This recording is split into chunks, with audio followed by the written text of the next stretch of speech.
तुमची डायबिटीज असेल तर डायबिटीजकडे लक्ष देत नाही, किंवा बीपी असेल तर बीपीच्या कंट्रोलकडे तुम्ही लक्ष देत नाही। या सर्व गोष्टीकडे तुम्ही दुर्लक्ष करता आणि फक्त तुम्ही वेळेलाच महत्त्व देऊन फक्त तुम्हाला बेडरूमचा परफॉर्मन्स वाढवण्यासाठी तुम्हाला माझ्याकडून औषधी किंवा उपचार पाहिजे असतात। तुमचं दारू पिण्यावर किंवा सिगारेट स्मोकिंगवर किंवा टोबॅको चेविंगवर किंवा खाण्यापिण्यावर तुम्ही जोपर्यंत कंट्रोल करत नाही तोपर्यंत तुम्ही तुमच्या इजॅक्युलेशनवर कंट्रोल करू शकत नाही।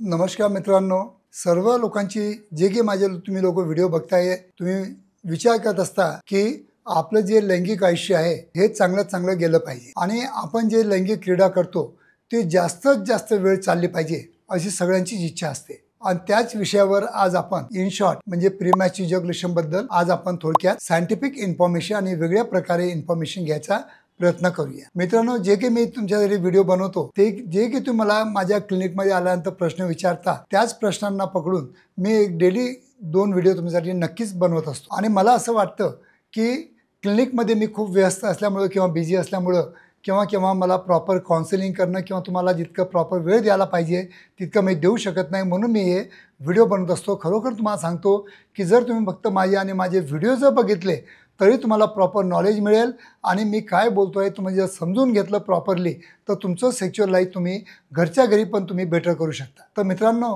मी आहे doctor Umesh, as a clinical sexologist. गेल्या 40 वर्षापासून मी सातत्याने तुम्हाला मार्गदर्शन करीत आहे आणि खरोखर माझे मराठी व्हिडिओ तुम्हाला आवडत असतील नक्कीच माझ्या मराठी चॅनलला सबस्क्राईब करा आणि जास्तीत जास्त आपल्या मराठी बांधवांना नक्कीच शेअर करा। तर मित्रांनो, आजचा जो आपला विषय आहे की जो माझ्याकडे कॉमनली माझ्याकडे जे येणारे पेशंट असतात ते पहिला प्रश्न मला विचारतात की डॉक्टर साहेब माझं खूप लवकर होऊन जातं आणि माझी इच्छा आहे की माझं खूप वेळ चाललं पाहिजे। बरोबर आहे, सगळ्यांची इच्छा आहे, तुमची इच्छा आहे, माझी इच्छा आहे, सगळ्यांचीच इच्छा आहे। कारण जितकं जास्त वेळ संभव चालेल तितकं तुम्ही तुमच्या पार्टनरला संतुष्ट करू शकता, सॅटिस्फॅक्शन देऊ शकता किंवा प्लेजर देऊ शकता। हे तुम्हालाही माहिती आहे, मलाही माहिती, बरोबर आहे। पण नेमकं काय घडतं की तुम्हाला बेडवरचा टाइम खूप जास्त पाहिजे, पण हे तुम्ही विसरता की तुम्ही तुमच्या वजनाकडे लक्ष देत नाही, तुम्ही तुमच्या आहाराकडे लक्ष देत नाही, तुमची डायबिटीज असेल तर डायबिटीजकडे लक्ष देत नाही, किंवा बीपी असेल तर बीपीच्या कंट्रोलकडे तुम्ही लक्ष देत नाही।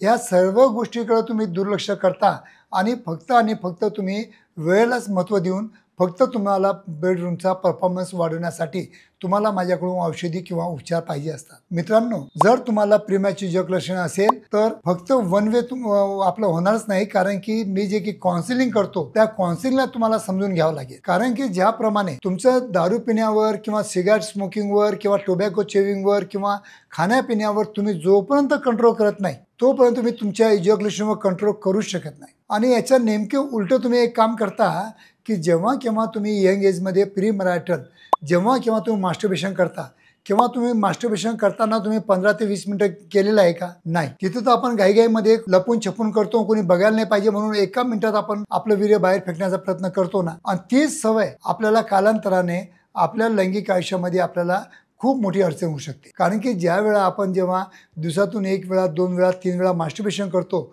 आणि ते पण फास्ट इजॅक्युलेशन करण्याचा आपण प्रयत्न करतो, तीच सवय आपल्या माइंडला लागलेली असते आणि आपलं माइंड सेट झालेलं असतं, त्याप्रमाणे आपण माइंडला ट्रेन केलेलं असतं आणि त्याच्यामुळे वैवाहिक जीवनामध्ये आपलं इजॅक्युलेशन लवकर होतं। तर आता ह्या सवयी तुम्हाला तोडणं अत्यंत गरजेचं असतं। त्यासाठी तुम्हाला मी नक्की सांगतो की तुम्हाला जर तुमच्या इजॅक्युलेशनवर कंट्रोल पाहिजे असेल तर तुमच्या सवयीवर, तुमच्या आहारावर याच्यावर पण नियंत्रण ठेवणं अत्यंत गरजेचं असतं। आणि तेच मी माझ्या पेशंटला पण माझ्या क्लिनिकमध्ये येणाऱ्या प्रत्येक पेशंटला सांगत असतो की फक्त इजॅक्युलेशनवर टाईमवर लक्ष न देता तुम्ही जर प्रॉपर एन्जॉय जर केलं तर तुमचं सेक्स परिपूर्ण होऊ शकतं। कारण की बऱ्याच लोकांना नॉलेज पण नसतं की आपल्या पार्टनरला स्टिम्युलेट केल्याशिवाय आपण पुढं जायचं नसतं, हे पण लोकांना माहीत नसतं। आपलं इरेक्शन झालं, आपण शट केलं आणि फास्ट स्ट्रोकिंग केली, इजॅक्युलेशन करून टाकलं आणि माझ्याकडे येतात की मला वेळ पाहिजे। अरे वेळ देण्यासाठी तुला वेळ काढावा लागेल, थोडंसं विचार करावा लागेल आणि त्या विचारावर जे की तुम्ही चुकी करताय त्या चुकांना दूर करावं लागेल, तेव्हाच तुम्हाला आपल्या बेडमध्ये वेळ आपला जास्त लागू शकतो। तर मित्रांनो, माझा सांगण्याचा दृष्टिकोन एकच आहे की प्रीमॅच्युअर इजॅक्युलेशन हे खूप कॉमन आहे, हे एक सायकोलॉजिकल एलिमेंटमध्ये येतं। कारण की केव्हा आपला जर खूप जास्त गॅप असेल तरी आपल्याला प्रीमॅच्युअर इजॅक्युलेशन होऊ शकतं। जर आपण पार्टनरला प्रॉपर म्हणजे फोर प्ले केला नाही तरी आपल्याला प्रीमॅच्युअर इजॅक्युलेशन होऊ शकतं किंवा तिला आपण प्लेजर देऊ शकत नाही। अशा बऱ्याच काही टेक्निक असतात, त्या टेक्निकचा पण तुम्ही वापर करू शकता.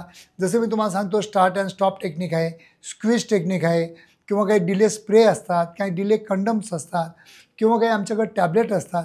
या सगळ्यांचा उपयोग करून आपण नक्कीच वेळ वाढवू नक्कीच शकतो, पण टेम्पररी. कारण की जर परमनंट जर तुम्हाला करायचं असेल तर तुमच्या सवयीवर आणि तुमच्या खानपिनवर, तुमच्या तब्येतीवर तुम्हाला कंट्रोल करणं आणि तुमच्या माइंडवर कंट्रोल करणं हे सगळ्यात महत्त्वाचं ट्रीटमेंट असतं, जेणेकरून तुम्हाला परमनंट या आजारापासून किंवा या सिम्पटमपासून, आजार नसून सिम्पटम आहे, तर या सिम्पटमपासून तुमची सुटका होऊ शकते. मित्रांनो, खरोखर माझा व्हिडिओ आवडला असेल तर नक्कीच आपल्या मित्रांना शेअर करा, जेणेकरून त्यांनाही प्री इजॅक्युलेशनचे प्रॉब्लेम असतील तर ते पण प्रॉपर त्यांना काउन्सिलिंग मिळू शकते आणि that to be free of charge. माझ्या व्हिडिओद्वारा चांगलं नॉलेज त्यांना मिळू शकतं. धन्यवाद मित्रांनो.